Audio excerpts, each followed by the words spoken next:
So I think by the time I get to showing you the physical parts of downward facing dog, this guy will move, but for now you have his beautiful belly to look at.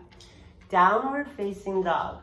So downward facing dog, first of all, is a resting pose in yoga. A lot of people have trouble with it because it's not taught correctly very often. So I want to help you today. I'm going to make another video after I take these guys out, but I wanted to, it's going to be a twofer.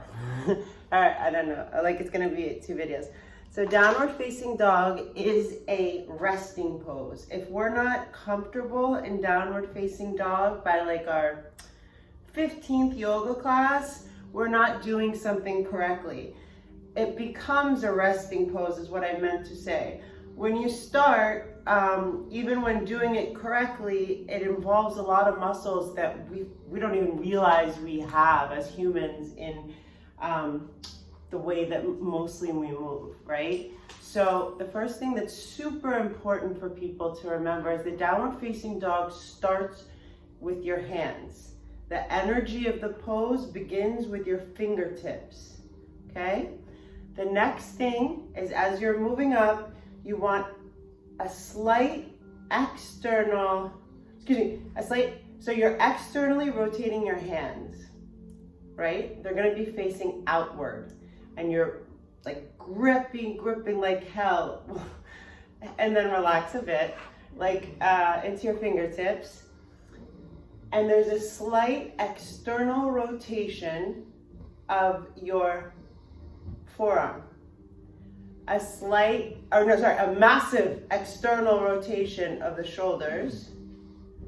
So it goes out, out. Does that make sense?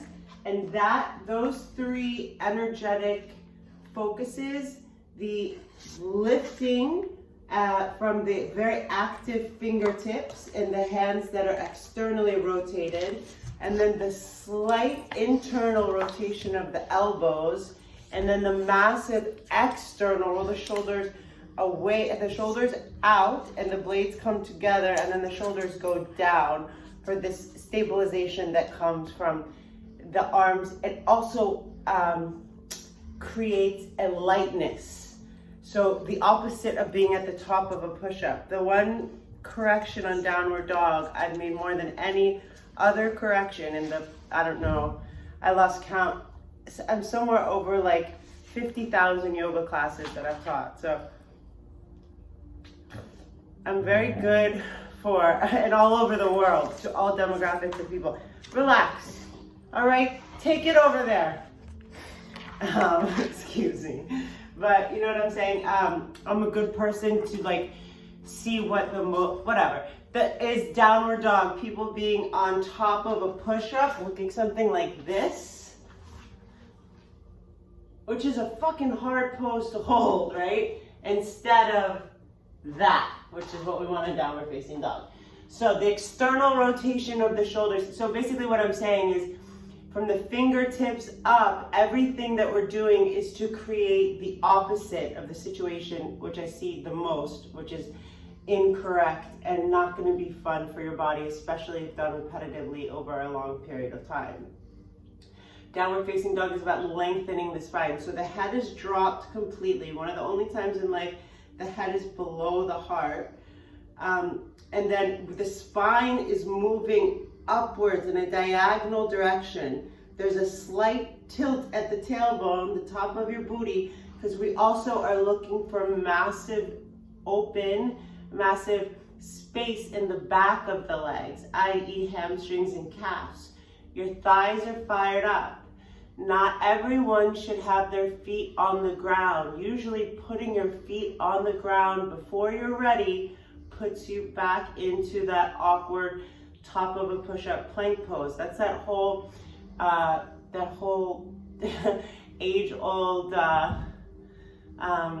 what's the word I'm looking for? Like when a school is like an arch rival. It's that, the pull of the hamstrings and the sacroiliac joint. So the hamstrings are not going to give. We have to lengthen the hamstrings. What ends up happening is people pull their backs and mess their backs up. I'll show you what that looks like. So downward dog with bent knees, if you find that straight knees are putting you back to the top of a push-up, yeah?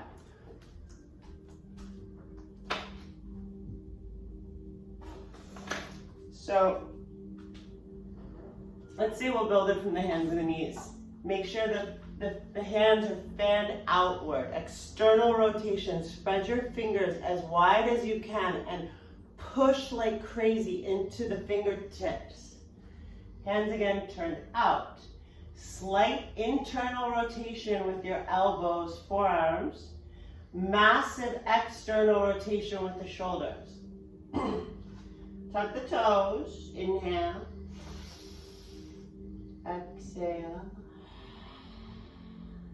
Take another deep breath together just for fun.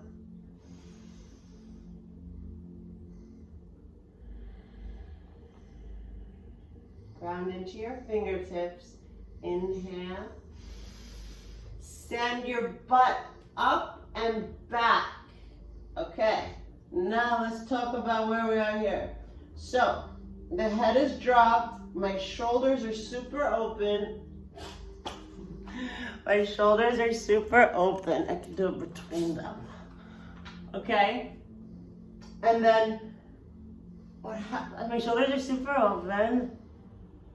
So if I don't have long, first of all, give yourself as much width as you can that you feel stable. If my hamstrings are not long enough,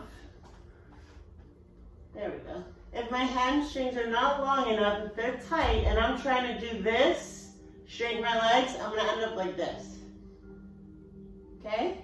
That's why we bend the knees for those of us that are just doing downward dog for the first time or getting back into yoga. Then you can maintain the pelvic tilt, send the hips up and back and get the lengthening of the spine. Does that all make sense? So let's start from the top. And downward facing dog. Oh, I'm so sorry.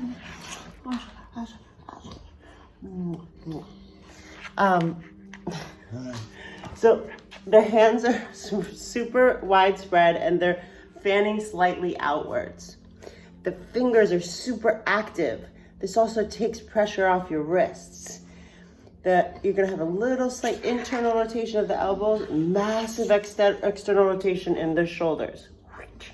Okay, and then they send the hips up and back, so you're really looking for that V shape.